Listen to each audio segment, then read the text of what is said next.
é sobre a música Soul Survivor, né? Que é o que é? A alma sobrevivente, não é isso? É isso aí. Que é uma letra incrível de uma música que vocês têm, que eu já escutava há anos, e que fala, acho que do mais bem documentado caso de reencarnação que a gente tem hoje, que é do James Leininger. James Leininger. E que vocês têm uma história incrível, tanto por conta da música quanto da própria pessoa e da família, não é? Sim. Então, se vocês puderem, inclusive ele vai cantar esta música aqui, mas quem quiser pode escutar também no YouTube, é só botar Dr. Sim Soul Survivor, tá? Mas conte a história pra gente, então, que é muito legal. Então, essa música a gente conheceu através do nosso grande irmão, amigo Mário Abud, que nos presenteou com esse livro chamado A Volta, em português, que é o livro Soul Survivor em inglês, né? E tem vários documentários hoje em dia já na internet falando sobre isso, e a gente ficou encantado com isso, porque eu sou apaixonado por coisas de guerra. Gosto muito do que envolve, das pesquisas sobre isso. Não apaixonado pela atrocidade que ela é. A história da guerra. Sim, gosto muito de estudar a história para ver, sabe, essas coisas de todos os lados. E aí, o livro tem, obviamente, isso, porque se trata da reencarnação de um piloto, né, da Segunda Guerra Mundial, que foi abatido na Batalha de Iwo Jima, e reencarnou nesse outro menino que também se chama James. O piloto James Huston, né? E o menino James Leininger. Tanto que tem essa história bonitinha no livro que a mãe falava: ah, mas como é o seu nome? Então, quando ele falava que ele era, né? E ele falava James. Ela falava, tem 2 anos, ele tá falando o próprio nome, né?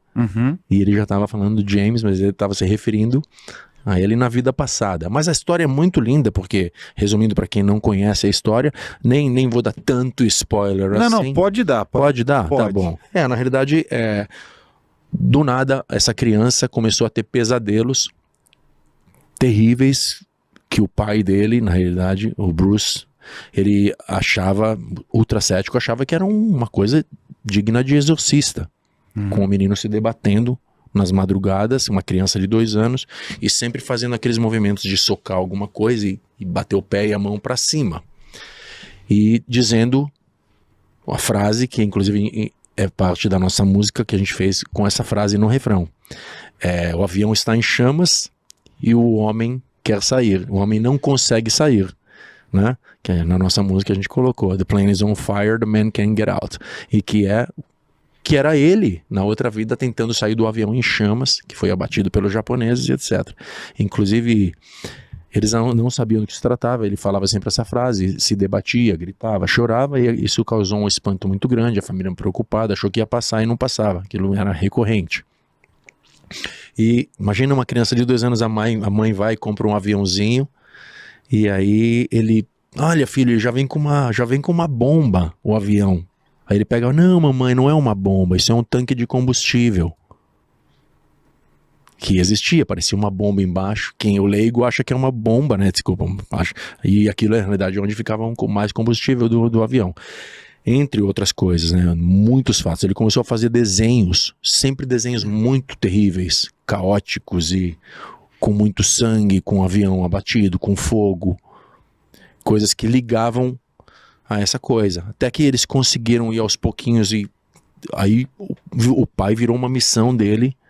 Ele virou uma missão de descobrir o que era aquilo que o menino tanto falava e se existia alguma ligação com alguma coisa. E eles começaram a ver que tinha alguma coisa a ver quando ele falava, quando ele começou a falar que porque eu morri, não sei o que, mas morreu como? Derrubaram meu avião. Imagina um bebê quase falando isso, né? Mas quem derrubou? Ele, como quem? Os japoneses. Tipo, sabe? E aí começou a ver toda essa pesquisa, e cada vez que ele falava isso, não era uma época de internet tão como o de hoje, mas o pai já ia pesquisar em tudo que era possível no computador dele sobre o que a criança falava. E tudo batia, tanto que chegou uma hora que ele fala que ele escreveu num desenho, ele disse, ou ele escreveu, não me lembro agora, sobre o nome do porta-aviões que ele estava, que era Natoma.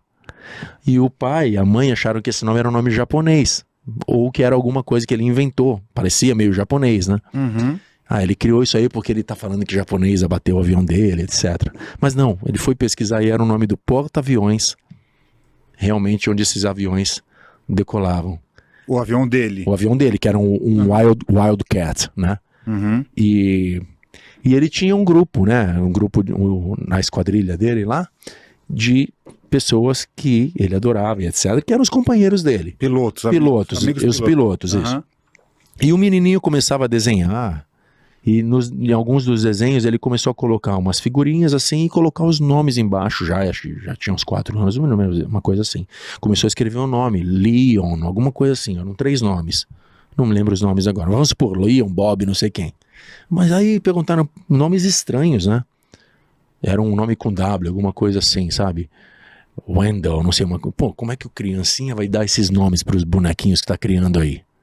Aí o cara foi pesquisar, e esses eram os companheiros de esquadrilha dele, inacreditavelmente. Então são coisas assim, por isso que ele é o caso mais provável e documentado que já existe. Parece que são 2.500 casos nos estudos, na época, há uns anos atrás, eram 2.500 oficiais que eram pesquisados mesmo, e esse é o mais, vamos supor, eles dão uma nota para os casos que eles pesquisam, e esse era o único caso quase perfeito de reencarnação, veracidade, né, de uma coisa assim. E aí começou uma pesquisa não só deles, como de outras pessoas que eles foram procurar, porque aquilo era muito estranho, ver o filho sofrendo, porque o filho sofria com aqueles... preso naquela alma, né? Exatamente. Foi feita a transição de consciência, como eles chamam, na psicanálise, e ficou preso, né? Ele não conseguia, assim... Foi feita a transição de consciência e ele ficou preso, ele não conseguia se libertar. Tanto que o pai falava, para eles era triste ver uma criança vivenciando aquilo, mesmo que seja de outra vida, para ele isso é uma tristeza. Você não quer ver o seu filho tendo pesadelo, chorando, gritando, fazendo desenhos terríveis, né? E imagina, você vai lá e pesquisa e as coisas que ele fala batiam com essas ideias, né? Até o ponto que eles chegaram e falaram, bom, então existe uma pessoa viva que é a irmã do piloto que morreu na guerra. Vamos levar o James então para falar com essa pessoa. E ela completamente, imagina, bando de louco falando comigo e tal, né? E levaram lá para falar com a irmã do James Huston, né, o piloto. E no meio do papo, ela já totalmente descrente, achando que tudo bem, uma criança e tal. Ele manda, inclusive, aquele quadro que a mamãe pintou, seu, né? Minha mamãe da outra vida pintou, você ainda tem o quadro? Aí mudou toda a conversa. Aí ela viu que ali tinha alguma coisa. Ele descrevendo o quadro e ela foi pegar o quadro, ela ainda tinha. Dali pra frente, ela se emocionou, chorou, e aí ela também viu que aquilo era uma coisa, no mínimo, assustadora, e ela teve aquilo como verdade a partir dali. Então foi muito incrível isso. Depois teve também a ocasião que ele foi visitar os veteranos, que eram os pilotos, né, da esquadrilha do James. Também uma coisa muito emocionante. E ele, uma criança que só pensava em avião, só pensava nessas coisas. Então, assim, tudo indicava. E quando ele chegou para conhecer esses senhores já, né, já de idade, foi uma coisa de muita emoção. Ele interagia com eles como se ele conhecesse aquelas pessoas realmente de outra vida. Então são depoimentos, relatos muito incríveis. Eu choro, quando eu vejo o documentário, até hoje eu choro, porque também me passa muitas coisas na cabeça. Nós temos eu tenho muito amor pelos meus familiares, pelos meus amigos que já se foram e tal. Então eu tenho alguma vontade de que, de certa forma, eu possa abraçá-los um dia de novo, beijá-los e tal. Uhum. Então essas coisas emocionam, faz a gente pensar muito. E tanto que foi bem automático quando a gente leu o livro, pegar o violão numa madrugada, que eu sempre tenho essa mania mesmo, e comecei a dedilhar.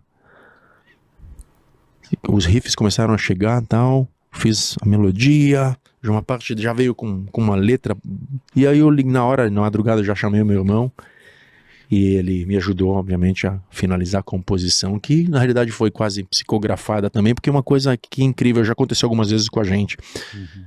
Mudando de assunto rapidíssimo, quando a gente fez uma música pro Dio, que tinha falecido, a música não saía de jeito nenhum, de repente a gente se concentrou de uma forma muito incrível no estúdio, pedimos, Dio, ajuda a gente a fazer uma música para você, Nos próximos 5 minutos a música estava pronta.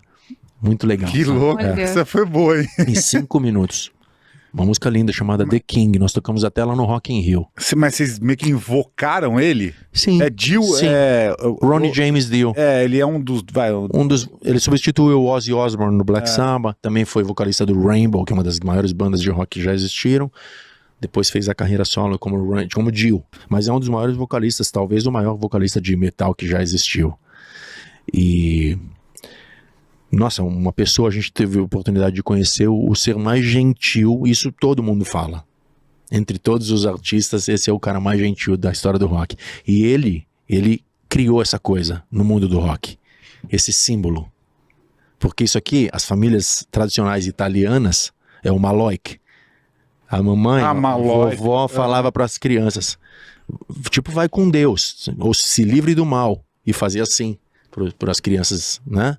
E ele aprendeu isso com a mãe ou com a avó dele, e depois ele utilizou isso no rock and roll e virou o símbolo do metal. Rock and roll. Graças ao Dio. Mas voltando ao Soul Survivor, a gente acabou fazendo no disco Intactus, que foi inclusive o último disco antes do fim da banda, que depois voltamos, estamos na ativa, mas teve esse período que a banda acabou, foi o último disco chamado Intactus, essa música fazia parte dele, é uma das músicas que os fãs mais amam. É quase uma obrigatoriedade a gente tocar no show. A gente ficou muito tempo sem tocar e começamos a tocar de novo por causa, né, pedido dos fãs. Exato. E Tanto que ela entrou no setlist. entrou da no gravação acústico. do Isso. Tá maravilhosa, né? Nossa, eu não vejo a hora de sair esse Mensagem acústico aí. linda. Os fãs estão esperando. Conta o desfecho. Né? Então, e o James aí começou a ter essas coisas. A coisa começou a ficar muito, até pro pai, que era absolutamente cético. A mãe já começou a ver que tinha realmente alguma coisa, e depois que eles começaram a consultar pessoas que conheciam mais a coisa de estudar esse tipo de caso, foram vendo que acontecia realmente. Existiam mais 2.000 e tantos casos, e o dele era o mais aguçado que tinha. Justamente pela verdade com que ele falava e pela naturalidade que essa criança falava. Uma criança de 4 anos ia embaixo, ele só gostava de ver show aéreo, ele só pedia para a família para ir ver shows aéreos, sabe?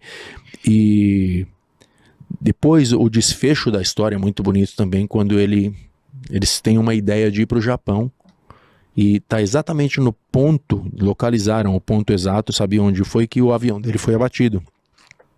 Então eles foram até lá, e é um momento muito emocionante, você chora lendo o livro, porque durante uns 20 minutos o James chorou mesmo, com uma coisa mais triste do mundo. Então todo mundo que estava no barco chorou junto, porque era muito forte a emoção naquele momento, e ele fala palavras muito bonitas pro outro James, né, se despedindo, porque eles chegaram à conclusão que ele precisava seguir a vida dele como o James Leininger e não como o James Huston, né? Então ali ele faz todo esse ritual bonito assim de despedida, e quando ele joga um ramalhete de flores, né, no mar, no oceano, assim, aquela emoção, aquela comoção toda, e dali pra frente os pesadelos acabaram. E ele continuou, ele continuou seguindo agora como uma criança sem os pesadelos, e teve uma vida normal. Inclusive, quando a gente recebeu depois, a gente fez contato com a família, o Andrea e a Eliane ajudaram a gente a chegar nessas pessoas. Fizeram contato e eles foram solícitos na hora e maravilhosos com a gente. E aí mandaram cartas lindíssimas para nós. Tanto os pais quanto o próprio James, inclusive guitarrista, um menino, super fã de rock, e também já não tinha como falar, ele só queria seguir profissionalmente na carreira de ser mesmo da aeronáutica. É o sonho dele, né? E ele realmente foi para esse caminho, mas ele também toca guitarra, virou um menino normal depois desse que ele jogou e fez essa oração, esse ritual lá. Mas o livro merece ser visto porque, sei lá, comigo falando, talvez ele não passe tanto o que ele é. Quando você lê página por página, você vai ficando emocionado. É bem bonito. E a gente é muito grato ao Mário, né, da Casa do Auxílio, que nos presenteou com esse livro. Foi lá que a gente conheceu essa história. Então... E a carta? E a carta, a gente recebeu cartas maravilhosas que esquecemos de trazer aqui. Tá, mas a gente bota aqui na tela. E a gente põe na tela. Qual que é a história da carta? E aí, as cartas eram muito bonitas, falando sobre que eles ficaram surpresos que alguém ia fazer, né, a música sobre o tema. A família, foi a mãe que mandou? A mãe, isso, a Andrea Leninger. E todos mandaram também, tinha um pouquinho de texto de cada um. Ah, é? Que legal. E sendo muito gratos e falando, contavam também um pouquinho das coisas que estavam acontecendo atualmente na vida dele. O James também mandou uma carta falando que gostava muito de rock, que tinha guitarra, que estava lá, mandou foto. Na carta veio uma foto dele segurando a guitarra também. Ele fez uma carta para mim, o menino, o James, uma carta para o André e uma carta para o Edu. Putz, que legal. Foi muito legal, a gente ficou muito emocionado, porque nem era o intuito, a gente apenas fez uma música porque para nós era um assunto incrível, né? No mínimo curioso, né? E a gente, como eu falei, eu tenho essa esperança de poder abraçar quem eu amo novamente. Eu sei que dependendo da crença, você pode chegar lá e já voltar, reencarnar em outro corpo, você não vai ver mesmo. Mas eu não sei como funciona. Se a gente teve essa emoção, sentiu essa conexão com esse livro, com essa história, automaticamente surgiu uma música. Talvez seja porque eu sinta no meu íntimo que isso pode ser uma possibilidade mesmo e seria muito emocionante rever tantas pessoas que eu perdi que eu amo tanto, pai, mãe, etc. Eu acho que a questão da reencarnação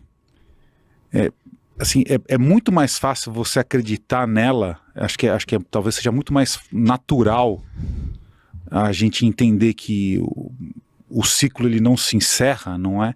Do que achar que simplesmente tudo acaba. Eu tive muitos amigos ateus ao longo da minha vida e eu mesmo fui um. E eu lembro que para mim mesmo, para eu acreditar que simplesmente acabava tudo e era só isso aqui, era meio difícil. Eu tinha que meio que dar uma lutadinha, sabe? Sim.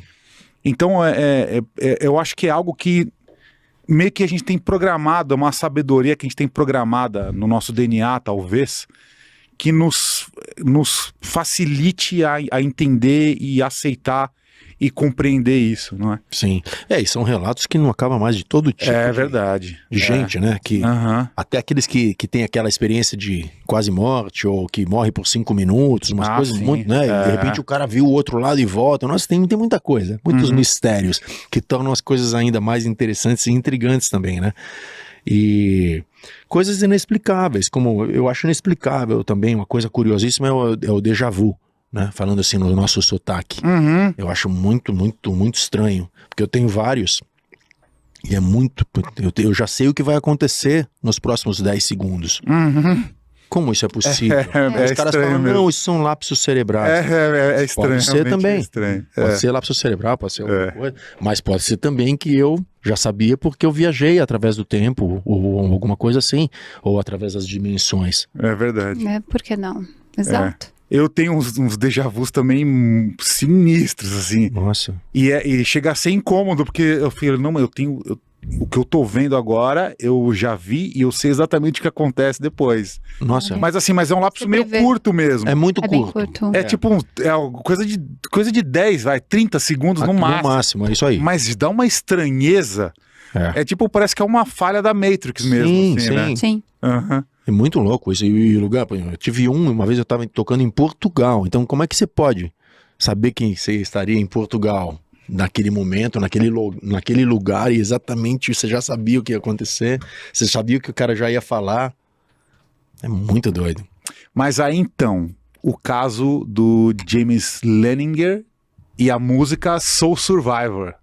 Cadê? Tem um violão aqui, ó. Vamos ver. Deixa eu ver, tem palhetinha aí? Não, tá aqui. Na realidade, essa música lá no disco, eu canto. Você canta a as introdução. primeiras metades, né? Você vai dar uma palhinha Isso. aqui pra gente. Eu e o André, a gente racha essa música. Né? Sim.